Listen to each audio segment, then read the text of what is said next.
Dear viewers of the Tom Photo channel, I'm quite a fan of the Fuji XF 18-55mm kit lens, and I've covered it in other videos linked below.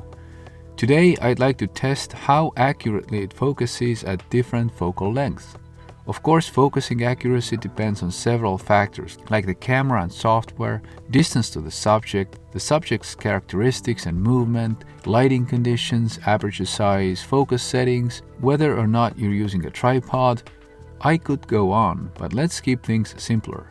For this test, I'll use the lens with a Fujifilm X-T30, updated with the latest software.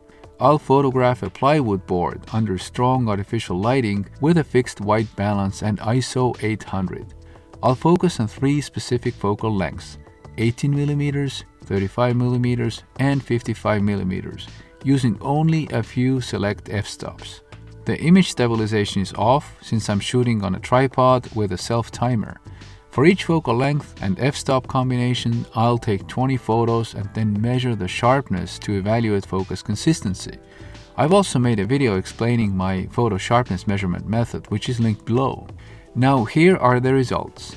Starting with 18mm and 4 f-stops, the results are presented as box plots. I chose box plots for their clarity. Each box represents 50% of sharpness values. The horizontal line within the box shows the median value, and the whiskers indicate the maximum and minimum values, excluding outliers, which are shown as small circles. So let's first look at the 18mm results. Sharpness values are standardized by dividing each value by the maximum value. So all results are now between 0 and 1. Actually, they're really close to 1. At 18mm with an f-stop of 2.8, which is the widest aperture available, we see very little variation, indicating highly accurate focusing.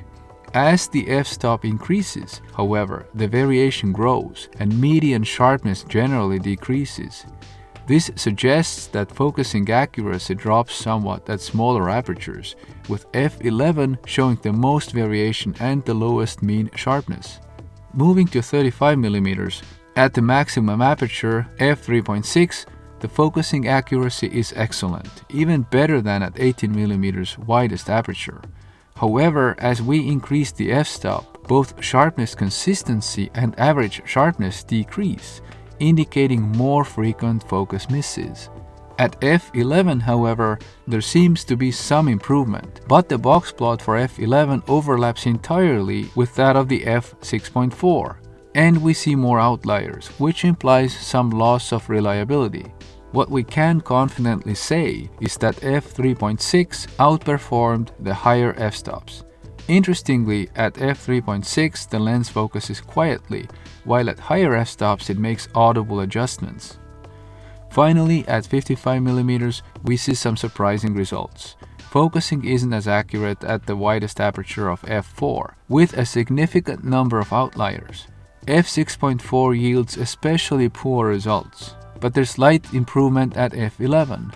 Although I'm photographing a flat plywood board, it does have some texture, so the minor improvement at f11 may be due to the increased depth of field. One other observation: notice how the boxes at f6.4 appear unusually low. This lens also has a noticeable dip in its sharpness profile at f6.4, especially at 55mm, as I've shown in my other videos. I suspect this isn't a coincidence. The lens struggles more at f6.4, both in terms of sharpness and focus accuracy. To summarize, here's what we learned. Focusing accuracy varies by focal length. It's more likely to miss at the telephoto end of the lens. Focusing accuracy is influenced by the f-stop. Focusing is most stable and predictable at wider apertures, and generally becomes less accurate as the f-stop increases. However, the relationship isn't perfectly linear. The best focusing accuracy occurs at mid-range focal length with the widest aperture. In practical terms, when you zoom in and use a higher f-stop, it's wise to take multiple photos, as the focus is more likely to miss. Be especially cautious when fully zoomed in at around f6.4. Thank you so much for watching. Let me know in the comments if you've observed similar behavior. And please consider subscribing to my channel and leaving a like. It would be much appreciated. See you again soon. Goodbye.